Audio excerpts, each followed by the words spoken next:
got a really long relationship with this play, which a lot of people maybe don't know about new writing, that you end up actually working on something, often for years. Even though this play feels incredibly modern, and it is, and it's sort of laughably up to date, it's actually been around for a long time. Uma began writing it, I think, in 2018, and in 2020, I read a draft of it, and it was really electric and really prescient even then. I absolutely love Uma's writing. I knew her past work. So we began talking about that play at that point. I then directed another piece of hers for audio, so we got like a little bit further into our relationship as writer and director, so that I understood her style, her politics, where she's coming from. And then down the line, NTS picked the play up, and they came to me and were like, could you develop it? So developing a play means in any way getting it to the next draft. So that could be improving the story, it could be making the characters richer, it can be cutting it, often it's cutting it, it can be rearranging the story. It kind of depends per play. So with this play, the first time we got together, we did a research and development, which means we had 3 days in a room with some actors, and we went through the whole play bit by bit in detail and worked out the story and the plotting, particularly because it's a farce. And farce has to set up something with a seed, pick it up later on, tie it back in, flip it on its head, and then bring it out the other end again. So it takes a lot of meticulous planning and plotting. So that first R&D, we did that. We left Uma with a load of notes and ideas, and she went away, worked the script, developed it even more. And then we did that again. We did another 3 days with actors. And this time it had moved on massively far. There was a whole new element of opera in it. The image of Britannia had entered the play. Lots of changes and things had twisted and turned in it. And that one was about honing it down to a rehearsal draft. So then again, there's another set of notes. So it's a lot of reading, a lot of what do I think, trying to articulate it, trying to give it to the writer in a way that's useful and actionable, because it's not very actionable if you're like, I just didn't like Act 3. You know, you've got to be like, in Act 3, could we move this section? Because I think it'll impact the next section a bit more. A lot of that before actually the start of rehearsal. And then there's the whole section where you start to work out, if this text is going to become 3D and a production, who do we want around us to build that? And so me and the writer put the team together, put the cast together. Uma came to London, we saw actors, we saw videos of actors, all of that, and that's all in the build-up to the day where we actually start rehearsal and everyone's in the room. My process through rehearsal is basically, I think of it like research almost, like so I'm a bit like a scientist, where the first thing you do is read the script all the way through and you break it down into units, because if you just jumped up and started doing what you felt, you might miss stuff. That's the real truth. If we go, with our assumptions, we're going to miss accuracy, we're going to miss that opportunity. So going through the script bit by bit, starting to establish all the backstories, the relationships, starting to establish what people want so that you can get the action that's underneath lines. But I'll also spend a lot of time in those early weeks, getting on our feet quite quickly, because I had a question about how does this set work? How does a set that changes and spins, how can the actors utilize that to maximize it? What do we do when there's a bag that's like this sort of bomb prop that's always about to go off? How do you physically react to something like that? What style is it? The tone of the play is one of the hardest things in it. It's got serious, it's got absurd, it's got silly. So we would do a lot of exercises related to those specific questions. So it'd be things like using a bag prop and finding 100 different ways to do something with it. And what happens if it's full of gold, but what happens if it's full of bombs, and how do we treat it and how do we pass it to each other? It starts to give us like a palette that you can choose stuff from. The other thing is lots of character work. So doing like improvisations and backstories, actors playing the characters on their own with a soundtrack that really means something to them. So you can start to find what they're like, but also what you're not seeing, because a lot of on-stage action is in the way that humans behave in life is actually driven by something you don't see that's happened underneath. So I like to spend a bit of time on that as well, even in a high-style comedy. I think that's really important. I guess in this there was a lot to do with being on action at sort of 5 times the normal speed of humanity, because you have to go, this person's come in, I've reacted to this person, something's fallen from above, I pick it up, I make a joke, I exit. And that level of like almost like high precision choreography of thought, if that makes sense. Like, I think this thing, I'll look over there, I think the other thing. We found a few ways to get into that. A big thing for me is just using a ball so that everything is active. So, when you don't have something to bring your focus and action on, it can be kind of a little bit loose, but as soon as you bring a ball into it, I have to take that ball and pass it to you because this is on you, and now I have to get it back, and then it's got an intention to it. It's really simple, super simple, but it really works. A lot of detail coming from like Jack Lecoq's practice. It's like a clowning practice, which is to do with precision of movement. Everything has a beginning, middle, and end.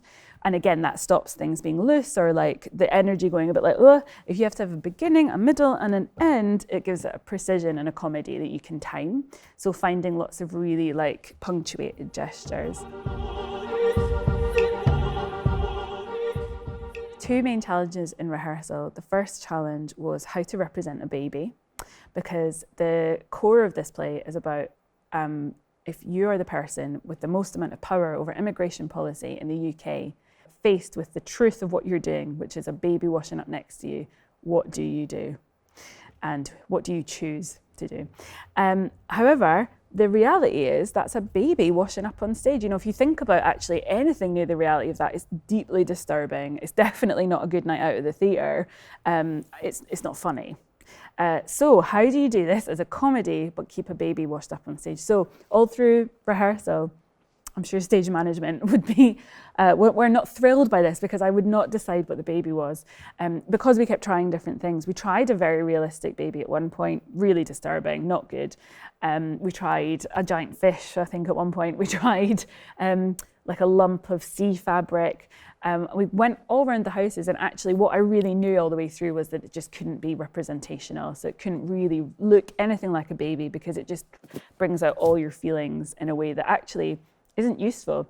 We shouldn't be worrying about the baby. We should be worrying a lot about the people in power who are creating dehumanizing policies that we are laughing at.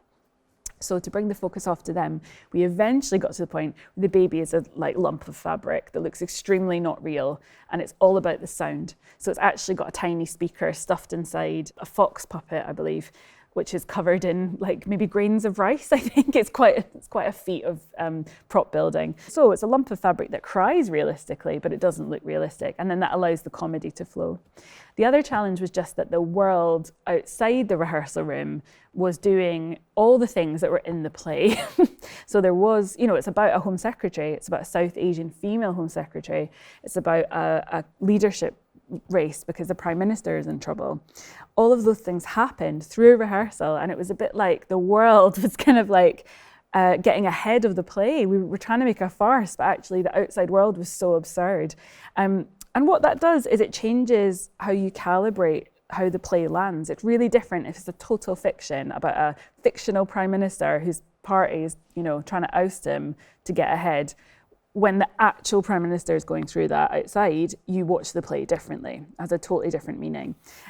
So me and the writer every day, we're going, what does this mean for each of these scenes? And do we change anything? And do we change a line to make it, to lean into it? Do we try and step away from it? So it's clearly not, we're not talking about Boris Johnson, we're talking about some other Prime Minister.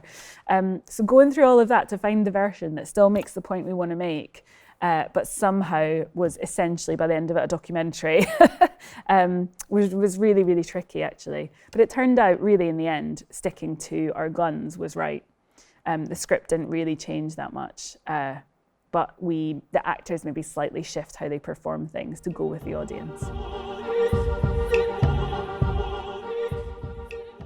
I think the key themes are power, corruption, who's allowed their full humanity and who isn't, immigration, obviously, but also systems that dehumanize people, which all sound really dry, but I think the play, through absurdity, is pointing at these really serious themes, but each of those shows up in every single character. Bimba also spoke really beautifully about the status of being an outsider.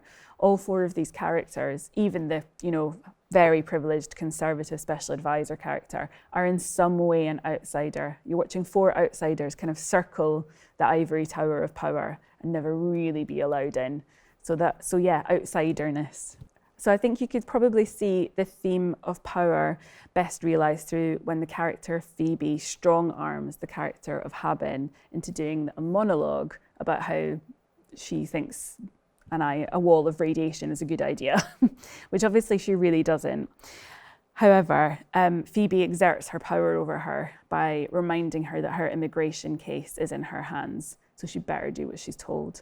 And that level of sort of being backed into a corner, of not having a choice, of one person having all of the power and the other not, shows up in that moment.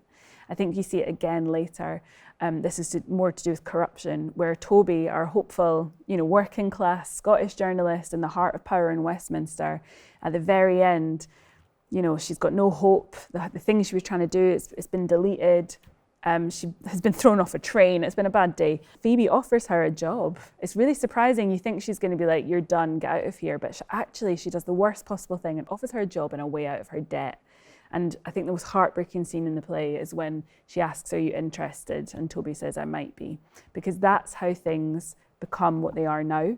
Everyone who's got a principle and a backbone gets chipped away at because it costs to have principles. It's really easy to say she shouldn't have done that if you're comfortable and you've got money and everything's easy. But actually, I really understand why she sells out. But watching someone sell out and how they get chipped away and broken down to that moment, that's one of the most important moments in the play for me.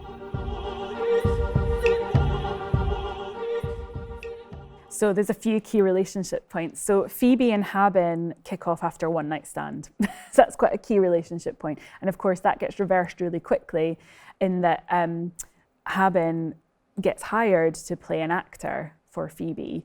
And of course, that power dynamic is then, really like flipped from being the one night stand, she didn't want her number, to being actually a really important aspect of this campaign going well. So that's a really like delicious thing that, the actress can play with. And underneath those scenes where you've got Habiba having to be both Haben but also Manjula Auntie, that they've had a one night stand last night. So that dynamic's under there the whole time. Assia and Phoebe, which is the Home Secretary and her special advisor, is a really great, quite classic farce relationship where it's a bit master and servant, except that the servant is a much more intelligent and cutthroat than the master, but is still lower status. You can tell that they've been together for a few years. They know each other, rub each other up the wrong way, but also that they use each other. They're in a bit of a devil's bind. Phoebe's the best special advisor you can get, and Assia is maybe the top choice for Prime Minister because of quite cynical reasons. So you're watching two people who are quite a transactional, dark relationship there. And then you've got Toby, who's the sort of newcomer to the group. Her relationship to them, you might not think that's a personal relationship, but it is a relationship to a public figure. So in the same way that we all know any MP who's particularly high up, we think we know them, we've maybe got an impression of them. So she comes into that room and meets the Home Secretary. That's quite a moment. And then, of course, that gets flipped because she starts being absolutely insane and really erratic and, quite disconcerting. And then her mum comes in and the mum is really unexpected. So again, you've got a relationship there that everyone thought, Toby thinks is going to be formal, respectful, informative, ends up being completely ridiculous. So there's a lot of key relationship points, not only in forming them, but then flipping them, which is, as a good farce should do. Well, with this set, we originally in the stage directions, it's quite simple in that it's one train carriage and another corridor, and that's it. That's all there is. And I wanted something that offered a feeling of what it was like to be in this world, which is that it's relentless. There's a lot of spin. It's a spinning set. Things appear that you don't expect. You have to deal with them, and then they flip on their head again. And so Elise and I went through looking at what's the functionality of a space that can do that, as well as just give us a train table, because a lot of it takes place there. We coupled that with a theme that we're looking at, which is of artificiality in construction. In a way, what this whole play is about a build-up to a speech, a political speech at the end. So it's a bit like pulling back the curtain in Oz and seeing all the inside machinations that happen before you see the very polite, polished finished. Before that, there is just a host of nonsense and complication and a lot of corruption before that. That's what you're getting to see in this play. So we wanted to emphasize the sort of artificiality and the construction of it. partly to expose that, but also to say that that can be deconstructed. If you can see how things are constructed, you can maybe see how to tear them apart and change them. So we wanted a reminder of that through the play. So that led us to something that was like really highly coloured, quite almost cartoony, slightly kind of too heightened. It's a bit day glow, you know.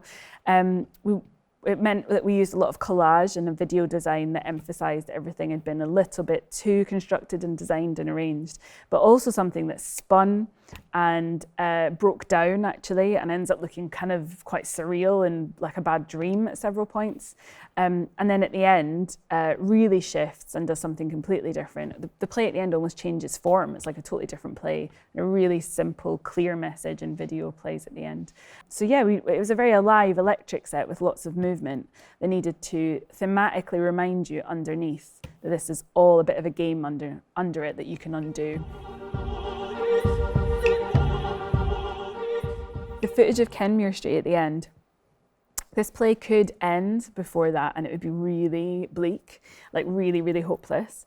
And actually we had discussions about how it should end in terms of that. And you know, there is a sort of maybe a version of it where it ends there, and that's, we all agree things are grim, aren't they? That's bad, you know. But actually that's not true. Like there's a even deeper, more important truth, which is about unity and action and what can change these things. But the whole thing we were stuck on, like Uma and I for ages, was how do we offer that to an audience, especially once they've watched this play? Like, what's the offer? And it seemed like the play had to almost stop being a play. Like, we had to be like, we've done this farce for you, but we're also living this farce, aren't we? Like, this is a choice. So let's look at something that was real when unity happened, when the people united, and it is possible to stop this stuff. Like, it is possible to take action. And at one point we looked at a montage of resistance, different protests, but that felt too easy as well. It felt like, look at all these, like, you know, happy, successful protests. It's so easy, just rise up. And it's not at all easy. It's getting, if anything, harder in the UK. Whereas Kenmure Street was this one singular moment that's in the collective cultural consciousness, especially in Scotland, of a moment of resistance that worked. And the human result of it, we saw it. You know, those two men came out smiling, you know, like ready, and didn't matter about the like circle of police around it, because a bigger circle was the community and the unity. And eventually we realised that just showing that simple truth was the answer to the whole rest of the play and every theme in it. The answer to power, to corruption, to immigration is about community and unity. So we show it, we just have people chanting underneath, as happened there.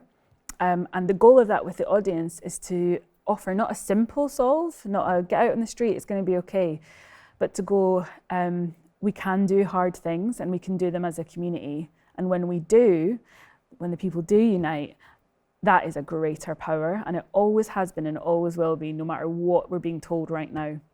So the hope is that it offers some feeling of possibility, change, and a little bit of action.